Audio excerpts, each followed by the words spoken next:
Hello everybody, Chiva Tech here. It's been a long time, but I appreciate everybody that has supported me. I just watched Apple's event, and I'll be honest, I was really impressed with what they had to unveil today, specifically on the MacBook side of things. Not too crazy about HomePod colors or AirPods. Let me see if I can adjust the window. I don't really stream, guys, so I apologize for this terrible production, but I promise you my thoughts are good on this. So they announced, in case you are not up to date or you're not really one of those enthusiastic tech people, today they announced some new MacBooks. They announced some new AirPods, and they also announced new colors for the HomePod Mini. And they actually led off with music. So what I thought was interesting is they announced a new service in regards to Apple Music called Voice.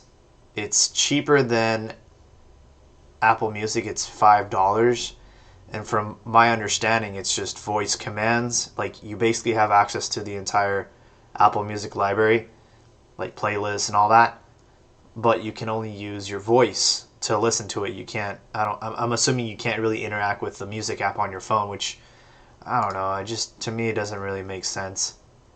But yeah, they announced some new HomePod Minis, some new colors. It's still the same thing, but they introduced these new colors. I personally think that they just want you to buy one of these so it can match your iMac that you purchased earlier this year. Like, this blue looks like it would go really well with your blue Mac. Yellow on yellow, orange on orange, etc., etc. I'll be honest, I actually think that the HomePod Mini was kind of a letdown, especially when you think about the market. You think about the competition, Echo Dot, and then the Google Home Mini, which are a fraction of the price of a HomePod Mini. And I think I bought one of these and returned it. And the reason I returned it is because they want you to buy multiple ones. They don't want you to just have one around the house. They want you to have one in the kitchen. They want you to have one in the office. They want you to have one in the bathroom. And I personally thought that the execution of the HomePod Mini was terrible. I think what they should have done is they should have made the cord detachable, and you should be allowed to use it wirelessly. I think it would have worked out much better if they would have added an internal battery, and when it's plugged into the wall, you can use Siri and all the smart features. But when you unplug it, you can just use it as a normal Bluetooth or AirPlay speaker. I think that would have been a much better experience for everybody, and I think they should have priced it a little bit more aggressively at around anywhere from $60 to $80. I think $100 for this is not suffice. I can't justify $100 HomePod Mini. And I also don't like that they got rid of the original HomePod. The HomePod sounded amazing. It had a nice bass to it. It hit really well. And they said, well, these two aren't gonna communicate with each other. You can't use a HomePod and HomePod Minis in sync. So I thought that was a really missed opportunity there, and then they just decided to make our decision a little bit easier by completely just eliminating the HomePod, which is unfortunate, and people are still looking for one. Enough about the HomePod, though. I do want to talk about these new MacBooks. I'm a little bit confused, but in case you didn't see the announcement, what they did is they finally gave us an Apple Silicon chip. They couldn't have done this last year, or maybe they could have, or maybe they just wanted to see how people people's feedback was on the M1. I know there was a little bit of hiccups with some programs being incompatible, and it sort of worked out all the kinks. So they decided to do that on the Air and the Pro, and honestly, they were kicking Intel's ass already with the M1. And now, they finally satisfied the creators like myself, the power users, people that actually do serious work on Mac. And they introduced a 14-inch and a 16-inch MacBook Pro. Now, one thing I really, really like about what Apple did is they did not nerf the 14-inch, because usually what they'll do is, they'll reserve some of the power and some of the configurations on the 16-inch. At least that's how it used to be. So if you wanted anything more than 32 gigs of RAM, if you wanted a better graphics card, if you wanted a better processor, you had to be forced into a 16-inch or 15-inch body. Now they're on equal playing terms. You can get a souped up 14-inch model with all the features and benefits of the 16-inch, and I think that's really, really cool. For people that don't know, I'm a professional photographer, so I'm on the field. I'm taking photos of professional soccer players, and I need to get these photos into Lightroom and uploaded as soon as possible. I've been doing that with a 12.9-inch iPad Pro. Unfortunately, it got stolen. All my gear got stolen. Something broke into my car. And so I'm back to square one now. And I've had to be forced to bring my MacBook Pro with me now to the games, my 16-inch. And it's just too big. It's too big, it's too hot, and it's too power hungry. So I'm very, very happy that Apple made a 14-inch model that can get all the perks of the 16-inch. You don't have to choose between one or the other now. You can get all those nice features in a 14-inch body. I will say though that the price point is a little bit, it's expensive. So this is the MacBook Pro. I applaud Apple for bringing back the ports that we all need. The SD card slot is back. That is such a nice thing to bring back. When you're on the pitch or when you're doing a shoot, or you always have to remember, did I bring this dongle, And if you don't bring the dongle, you're pretty much screwed, because there's no way you can import your images unless you happen to have a cable lying around. I have a Sony mirrorless camera, and it has USB-C, so I can plug it directly into the laptop, but it's just not a really good experience. What I want to be able to do is take my SD card out, start importing the photos into Lightroom. I have another SD card back in the camera, and I can continue my shoot. So bringing back the SD card slot is a very, very, thank you, Apple. Thank you for doing that. They also brought back the HDMI port. And, that's just, again, you don't have to carry this stupid dongle around. This has HDMI and USB and then power through. No more dongles. You can just plug it directly into the Mac. I'm actually surprised they brought it back. They were really pushing this Thunderbolt technology, Thunderbolt 3, Thunderbolt 4.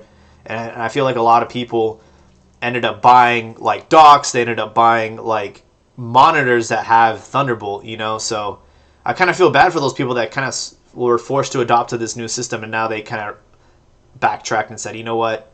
We hear you, we feel you. And surprisingly, they actually brought back Magsafe. So it's one of those things where I kind of got used to using USB-C to charge. I could take it or leave it. Bringing back Magsafe, though, I will say the one thing I like about Magsafe, back when I had my old MacBook, is if you accidentally trip over the cord, because it's a magnet, it just, you're not going to break your Mac. I'm very cautious now with my 16-inch because it's USB-C, and I mean, if you accidentally step on the cord or drag your foot, you're going to yank your entire computer with you. So I'm really glad that they brought back MagSafe, and supposedly it can charge faster, and you no longer have to take up a port on your Mac to charge your laptop. So you get 3 USB-Cs. I think it's Thunderbolt 4. And you get a headphone jack. And they also mentioned something about how the headphone jack can handle high impedance headphones. So, I mean, if that's true, like, it would be really nice to be able to run my Sennheiser 650s off of my MacBook without having to use a DAC or amplifier. So we'll see if that's true. There was also like a really old feature that was introduced to Macs and then removed, and that was the ability to use a optical audio into your Mac. It was one of those features that was available on my like 2012 MacBook Pro. Like, I could actually use optical audio. I still have the adapter here. It's like, this is optical audio, and you connect it to like that optical cable, and then you could get like, you know, better quality sound. I don't know if they brought that back, but we'll have to see. Battery life, up to 21 hours of battery life. I mean, they really made it clear, like, yo, these things are going to be like monstrous compared to the Intel stuff that, you know, you guys had to use for years. So I'm very excited about that. If I'm not mistaken, I mean, this thing looks like thick. It looks pretty thick. It looks thicker than the ones that we've had in the past, and I'm totally okay with that. This kind of reminds me of like the older style MacBooks, like the, excuse me, like the feed and like the thickness and the kind of like the square body. I feel like it's an homage to those older MacBooks that we used to know and love. So I mean, this is the I/O, man. SD card, Thunderbolt, HDMI, Magsafe, more Thunderbolt, headphone jack, awesome. M1 Pro, M1 Max. So I believe the Pro can handle up to 16 gigs of RAM, and then the Max can handle up to 64 gigs of RAM. Oh, they can do 32 gigs of RAM on an M1 Pro. Okay, good to know. And then 64, yeah. 32 core GPU, 16 core GPU. I mean, all this, I really don't know what this means until I see it in, you know, real life. Like, you actually take a cut, or you take a video from Final Cut Pro and render it and see how fast it takes. From my understanding, like, just based off of these specs, the M1 Pro rivals like the i9 on my 16-inch. So already, I'm going to get better or the same amount of performance just with the M1 Pro. And then M1 Max is just going to blow everything out of water. So, I mean, that is incredible. I do like the design. My only zonk, shout out to Radies Rides, if you guys know what that means. The only zonk is the notch. They put a notch into the screen to put a 1080p camera. I really thought that they were going to say Face ID, but thankfully they said no, it's not Face ID. It's just, you know, we made the screen slightly bigger and there's a notch now. And, you know, the display is going to be brighter, and it's going to be, I think, mini LED if I'm not mistaken. So here are some like numbers, blah, blah, blah, blah, blah. Final Cut Pro, render speed. You know, they're really making it obvious that compared to the old stuff, it's really good. See, this was my config right here. I had 8 gigs of GPU on my 16-inch. So even like the base model is giving me like almost twice the amount of speed. So that's great. This is ridiculous. Like 3 times. Like that's ridiculous. 17 hours of playback, 11 hours of browsing, 21 and 14. So I mean, if you are debating between a 16-inch and a 14-inch, I mean, you will compromise on battery life, but I mean, both will be already better than what we had before. Lightroom Classic, I love that they're showing Adobe because everybody uses Adobe. Not everybody uses like the Apple programs. We'll have to see about the fans. So one of my biggest complaints with the MacBook Pro that I have right now, 16-inch i9, is the fans cut on, and I'm not even doing anything. I'm like on the web. I'm not even in Lightroom, I'm not in Photoshop, I'm not even doing Final Cut, I'm not even doing Logic, I'm just browsing, and it just starts cutting on for no freaking reason. It gets really hot and really loud. So it's one of those things that I'm really glad that they've broken up with Intel and they're just making more efficient chips. Super fast read speeds on SSD, that's good. It's good for us. I'm surprised they did this, the ProMotion. I'll be honest, I really don't see a benefit to this on a MacBook. And the reason I say that is because most people that are editing video are doing it at 24 frames, 30 frames. Maybe some people record and upload in 60 frames, but anything higher than that is for, in my opinion, is for gaming. I get it. You're going to be browsing the web a little bit smoother, scrolling. It'll be very smooth. I get that. Like, that's definitely something that I've noticed from my iPhone 13 Pro Max. Like, it is significantly better experience with the 120 hertz ProMotion. But that makes sense on a phone because you're using your hands, you're touching, you're scrolling. You might do some light gaming. I understand that. On the iPad Pro, the ProMotion has been there for a while, so I kind of just got used to it. And back when Fortnite was on the iPad Pro, I was playing it at 120 frames, and it was actually really fun. And I had a really good time with it. Since then, I haven't really played any other games that can do 120 hertz. And I guess my only question is, like, these are some really great specs. Like, this is going to be rivaling some, like, 3060s, some 3070s, maybe even a 3080. Who knows? Like, I'm really curious to see how it goes toe-to-toe with some of the best stuff from NVIDIA and AMD. And I'm just like, I wonder if, like, maybe now they'll start to cater a little bit. I get it is for people that create content, but like the gamer part of me wants to be like, damn, I would love to like play some games on here, like some Call of Duty. Like, I just want to see what that would do on a Mac, but you can't, So I'm like, the only thing that we really have going is the Apple Arcade. So unless developers like start bringing blockbuster titles to Apple Arcade, unfortunately, I don't really see us the gamer part of me being able to like take advantage of the 120 hertz display or like these crazy spec'd out new chips. The brightness is great, peak brightness 1600. I had the display on the iPad Pro, the latest one, and the brightness was pretty significant. Again, I'm on the field sometimes in the daytime, and having a really, really bright display is much appreciated. And you can kind of see the pixel density. So this is great. Cameras are 1080p. Honestly, I don't really use this feature. I don't do a lot of FaceTime or conference calls, but much appreciated. They had such a shitty camera for so long.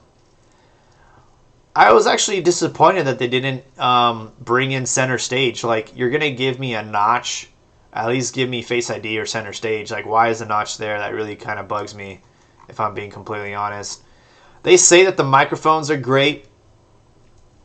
Unless you're in a pinch, you forget to bring your microphone or whatever, I guess you can record on a laptop and you'll be okay, but it's just one of those things where I could take it or leave it. It's really not that big of a deal for me. The speakers, again, one of those features, like, I get it. Like, the speakers sound great. I rarely use the speakers on my MacBook. I'm always plugged in because I'm editing or monitoring myself. So I'm always using like headphones. So I've never really relied on the speaker system. But I mean, again, sure, just throw it in there. Spatial audio is crazy. It's one of those features that I thought it was a gimmick at first, but I did recently acquire a pair of AirPods Max, and listening to music in spatial audio, like artists that actually upload their albums in spatial audio, is insane. It's like listening to music for the first time. It's like before, when it was in stereo mode, it was just like equivalent to watching movies in black and white. And then spatial audio makes you feel like you're looking at color for the first time, but with your ears. It's like a really hard thing to describe. It's not a gimmick. It does elevate your experience, and it's been incredible. I've been listening to like The Life of Don Tolliver's new album, Jose by J Balvin, some of these albums that just came out, and listening to them with spatial audio is chef's kiss. And going back to see if some of my favorite artists or favorite albums from past are recorded or re-uploaded in spatial audio. Like Miles Davis has an album in spatial audio, and it's really cool. I don't know how you can translate that to like speakers. I always felt like that was an experience that was immersive with a really, really good pair of headphones. Right now, we're limited to Airpods Max Airpods Pro, and then the new 3rd generation AirPods, which I'll talk about in a bit. So yeah, you got Magsafe 3, so that's coming back. And I really hope that Apple brings back the extension cord in the box, because they stopped doing that. They would just give you the block and then the cord. And they used to, like with the old Magsafe, the Magsafe 1, Magsafe 2, you would get the little extension cord that you could attach to it. So hopefully they bring that back. I'm also curious to know if with Magsafe 3, the cord will be detachable on both ends. Because with older Magsafe 1 and 2, it's all one piece. You can't unplug the Magsafe part of the cord. And that would be really nice, because let's say you accidentally like damage your cord, your dog chews on it, your cat nibbles on it, or you break your Magsafe 3 cable. It would be nice that you can just keep the block and then detach the Magsafe part and just plug a new one in. But I don't know how they're gonna do it. I really do hope that it's detachable. I also noticed that it's gonna be a braided cable, similar to what they've done with the new iMacs. The power cord is braided, and that's kind of cool. Thunderbolt 4, headphone jack, HDMI, and then the SD card, which, again, thank you, Apple, for bringing that back. That is such a lifesaver. You have no idea how nice that is to have again. Hey, you don't have to second guess about, which thing you got to bring with you. You don't have to worry about if you accidentally forget it. You just, boom, you stick it in and you're ready to go. Same thing with HDMI. That's really nice to have. Very, very nice to have. So, you can run up to 3 Pro displays and a 4K. I don't know who this is. I don't know. This scenario is just so like, who has like 3 of these fucking things? There's $5,000, $6,000. Like, to have 3 of them is just absurd. Absurd. This might be kind of controversial, okay? Having the touch bar again, or removing the touch bar, that is huge. I personally, it's one of those things, take it or leave it. You could take it or leave it. I got adjusted to using the touch bar. I will say, though, there was countless times where the touch bar would just be unresponsive. It would get stuck. It wouldn't work. It just stopped working. And I had to reset my computer. And it was like, okay, this is kind of ridiculous. And it didn't really serve me any good in Lightroom. And it didn't really serve me, like, the only time I kind of thought it was useful was in Logic. That was the only time where it was like kind of like satisfying to use. But honestly, the touch bar, really not that big of a deal. And there was so many times where I accidentally pressed Siri instead of the Touch ID button. So I'm just glad that they got rid of it, to be completely honest. Just being able to like know I press this key and the volume goes up, it's fine. I'm actually like, again, I'm very shocked that Apple listened to their pro users and said, look, bro, like, I get it, you guys wanted to go like the thin route, make these crazy thin laptops, but this is not cutting it. We need the SD card, we need the HDMI, and like, fuck the touch bar, we don't need that shit. And I get it, like, I understand, like, sometimes you try to be innovative, or you try to be bold, or you have courage, but it's also like, it takes a big person to be like, hey, you know what? You know, you guys were right all along. We should have kept these features around. Like, sorry for dongle after dongle and dongle. You know, it really is annoying. So I'm glad that they brought it back. I also really like this stealthy looking keyboard. Like, it is just all black. It looks really cool. It kind of looks like a Magic keyboard that they just put on top of the MacBook. You know, if you look at it, it really just look like that. That's actually really cool. This might be an unpopular opinion, but I think that the silver color looks better than the space gray. That was another thing too. I really wish they would have introduced the midnight color that they introduced on the new Series 7 watch. If you guys haven't seen the new like 7 Series watch, the midnight color is very interesting because it's darker than space gray. I didn't know that. And it does have like a kind of like a bluish tinge to it, but I feel like if they would have just done like a murdered out MacBook, like stealthy looking, like midnight on with this kind of keyboard, I think it would look so dope. I really, because I'm not a fan of the space gray. It kind of looks dirty. And then here's another thing too that people don't know is if you accidentally, like, if you run a knife through, not that you would, but if you were to like scratch the surface of a space gray anything, space gray watch, space gray iPad Pro, whatever space gray aluminum Apple products that you have, when you do that deep scratch, it reveals silver. So I don't like that. That's why I've always done the silver. I think the contrast between the keyboard and the silver looks even better. And I've just never been a fan of the space gray. I would be a fan of it if it was like more saturated and darker. What else we got? Monterey's not out yet, so we'll see how that works. I am curious to see how universal control works with like iPad and stuff. All this. That's cool that they have the AR. If you've never done this on your phone, it's actually really cool. You get to like manipulate it and see it. And that's pretty much it. Now, here's the confusing part is the pricing, right? So the lineup now is really, really confusing. They still kept the 13-inch around. Okay. I just think that it's an awkward space now because you have a MacBook Air, which can basically do what this 13-inch Pro does. I kind of felt like the 13-inch Pro was kind of like a ripoff because it was $300 more than the Air, but you're literally getting the same performance. So I really didn't see, like, unless you really wanted the touch bar, I really didn't see the value in this one. Now they have a 14-inch that's like just souped up, right? Like this is for a very specific person.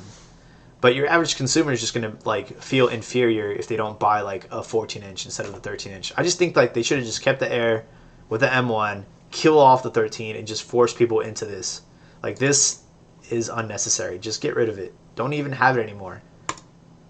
Just either do the Air or do a $1,000, upgrade.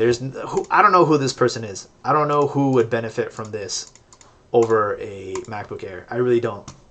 14-inch starts at $2,000, so okay, it's a little steep, but it makes sense because if you guys don't remember, the souped up, they killed off the Intel. No shit. On the older website, you used to scroll down, and they had the Intel MacBooks with 16 gigs of RAM and the. So yeah, for those that don't remember, there was 2 more tiers to this 13-inch. So the 1900 or let's say $2,000 model of a 13-inch was a terabyte Intel with 16 gigs of RAM. So this is like, this is the only thing it's 512 gigs. So that's a bummer. I really wish that they would have done. This is what they should have done. This is my opinion. They should have done a terabyte for $2,000, like this, but with a terabyte, and then this should be for $2,500. This should be a M1 Max. Yeah, I'm just kind of confused with this 8-core, 10-core, 14-core, 16-core. Okay, so you get a couple more cores. I get it. So you can do that. 16-inch starts at $25, so it goes up $100. And if I'm not mistaken, this higher tier and this entry level 16-inch, this is the same configuration, except you get 500 gigs instead of a terabyte. So I don't know, I feel like once you start going over the $2,500 mark, I feel like this is much better value because you're getting a 16-inch MacBook. You know what I mean? So I feel like this and the souped up 14-inch are kind of like too similar. And then it gets kind of confusing with, I mean, if you want like the most souped up one, it's going to cost you a lot of money. But this is for a very specific person that's not money conscious. You know, they make this in a day, or they make this with a project. So these are the base models. These are the ones that are available to like ship and deliver. And then these are the ones that you'll probably see like at retailers, you know, like Costco and Best Buy. These are the ones that they'll have, I'm assuming. These are just like the ones that are off the shelf. And then once you get into the configuration, so if you want a souped up 14-inch, so they didn't nerf the 14-inch. You can get the same performance out of this from a 16-inch. So you can do the M1 Max. This automatically bumps you up to 32 gigs of RAM. And that's going to be a pretty big price tag. But it's nice to know that you can get a souped up 14-inch or a 16-inch. Like you get the same performance, just a smaller body. I think that's kind of cool. And then you can get up to 8 terabytes. And if you want 64 gigs of RAM, which I don't know who that person is, but you can also do a 32 core and a 32 gig RAM for $300 more. So let me know what you guys think about this. This is kind of bold. I mean, it's expensive. This is expensive stuff. This is expensive hardware. But I'm glad they did it.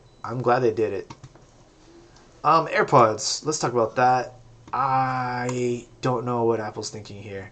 They basically gave everybody AirPods Pro. I mean, they gave them the spatial audio. They gave them the really nice case. They kind of did the... This is the old iPod commercial. I don't know if you guys remember iPods. They used to be a thing before phones. And they used to have these similar commercial, like the silhouette was dark and then they highlighted the color. So yeah, I mean, this is like, I want to say like the same case. This is like the same case as the AirPods Pro. I think it's not as wide. But then they have MagSafe. They did everybody that bought AirPods Pro dirty. Because these are AirPods Pro, but better because it has a better case and the ear tips are not, they won't fall out. So these run for $179. Right? That's decent. That's fair. Because they used to sell these with the wireless charging case for $179, if I'm not mistaken. So I just don't know about this lineup, man. Oh, it doesn't have noise cancellation. Oh, okay. Alright. Okay, that's fair. Alright, this lineup makes sense now. I was like, they gotta give AirPods Pro users like something. They gotta give them something, because we're talking about a, what, $70 price difference between AirPods and AirPods Pro. I think like 99% of the people are going to be happy with these. And AirPods Pro are just going to bring noise cancellation. I will say, though, noise cancellation on those is worth every penny. And also the transparency, not having to worry about taking them out if I'm out and about, if I'm commuting, or if I'm in a coffee shop. I can listen to my music, wait for the queue. When I get to the register, I just turn on transparency. I can leave my AirPods in, and I can actually hear them better because it's so noisy. It's such a noisy environment that you can actually like hear them talk, and yeah, sweat resistant. Yeah, I mean, they're basically AirPods Pro Lite. You know, if like you want something, if you've had AirPods for a long time, your battery life is draining. You know, this is going to be a great, this is going to be the most popular AirPods ever. Like, come Christmas time and all that, these are going to sell like hotcakes. So, pretty good. I like it. I like it. But that's pretty much it. Yeah, just AirPods, the really weird Apple Music subscription, which I just don't know who that's for. And the Macs. I think the Macs are just incredible. Apple Newsroom. Yeah, if you guys don't know, Apple has like their own like newsroom. I really want to hear. I want to understand this a little bit better. Exclusively for Siri, $5. It's a voice plan.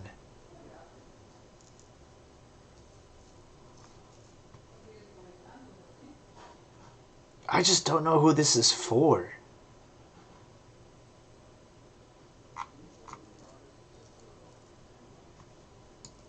Oh.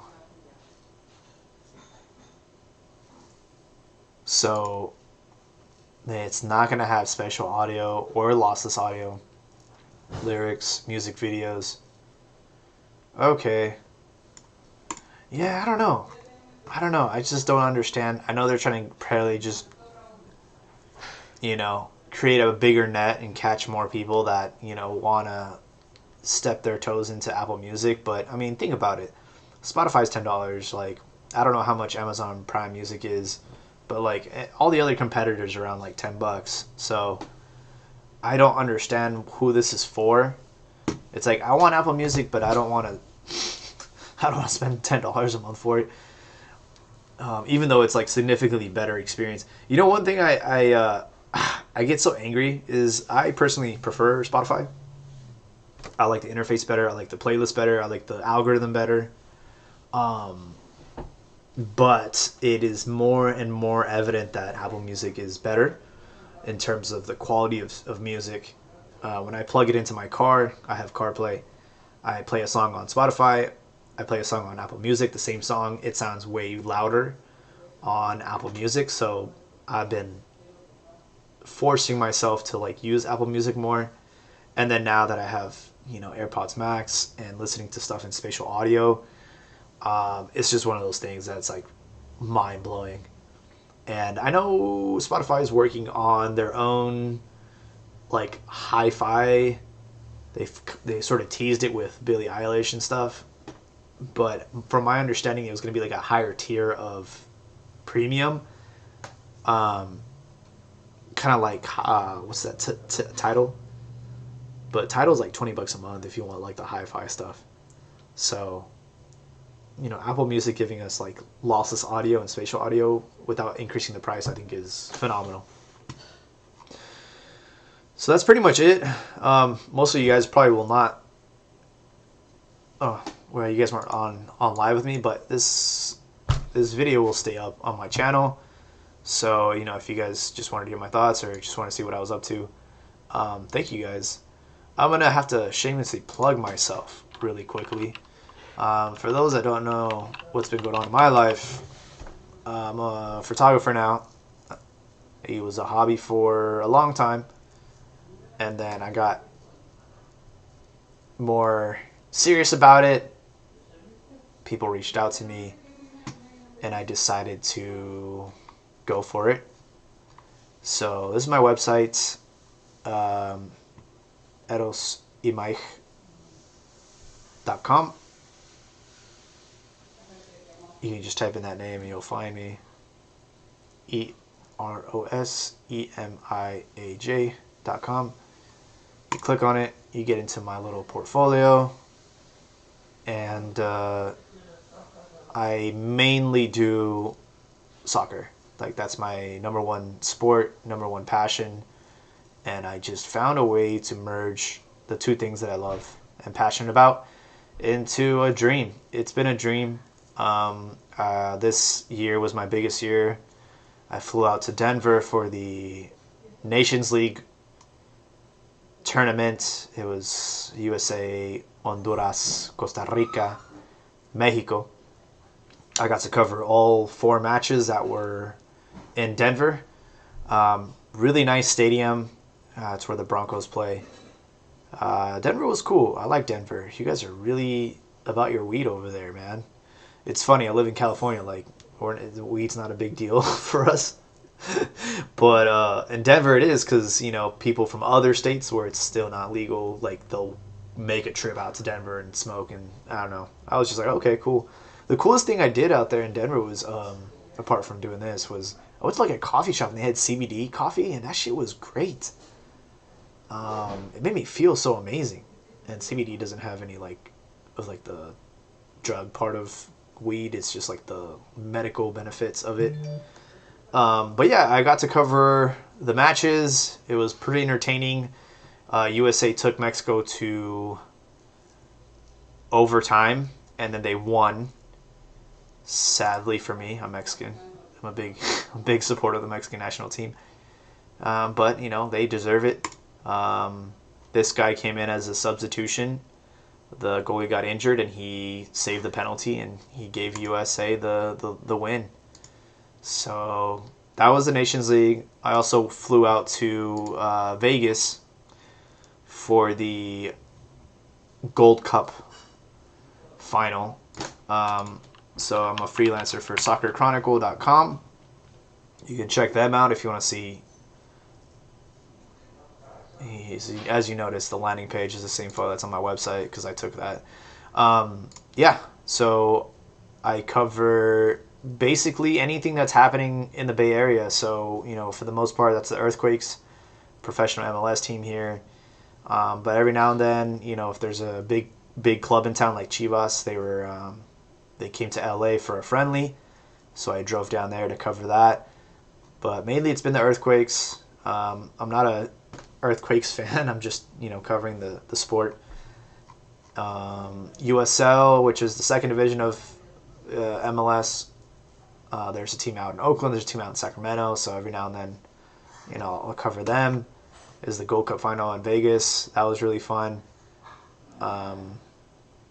Again, the States, they dragged this game. They got dirty, and they scored in the last minute, got the win, and congratulations to them. And I should be there for the World Cup qualifier match November 12th at in Cincinnati. November 12th. Yeah. So if you guys are interested or just want to follow what I do, yeah, just add me on IG. My IG is LLC Mike. Yeah, I really appreciate it, man. This is what I do. It sucks because I love technology. I love YouTube, and I just don't have time to do everything. But yeah, if you guys want to just follow me, and if you're any remotely interested in soccer, just reach out to me. I love the sport. I'm so passionate about it.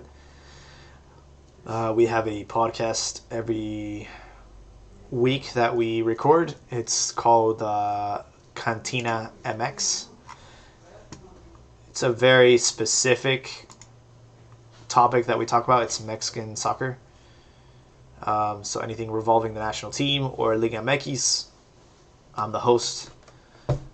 So if you guys want to check that out, it's Cantina MX. It's on Apple Music. It's on Spotify. It's everywhere, really. Whatever podcast app that you use, we're on there. So yeah, that's a little bit about my life, what I've been doing, and I'm very grateful. And let me know what you guys think about the Apple stuff. I'm like their target user, really. This is exactly what I need. I have a 16-inch MacBook Pro. I bought it when it first came out back in 2019. I could probably still use it for years and years to come. But I think I'm gonna end up getting this one with. I think I want to downsize a 14-inch model with a decent storage and RAM. Sign me up. I have AirPods Pro. I have AirPods Max, so I don't really care about the new AirPods. I talked about the HomePod Mini and my experience. Not a fan of it, and I really wish they would do that. Why can't they just give us a HomePod Mini that's truly wireless with a rechargeable battery? You can Bluetooth or Wi-Fi your music to it. And then if you want to use like the voice or Siri, you have to physically plug it into power, and then boom, that would be worth $100. But and bring back the HomePod, man. Why'd you guys have to nerf that thing, man? That thing was great. I love the HomePod. Like the actual HomePod was loud and substantial. But overall, man, what a great year for Apple. I mean, they did everything. They gave us new iPads. They redesigned the Mini. They gave us.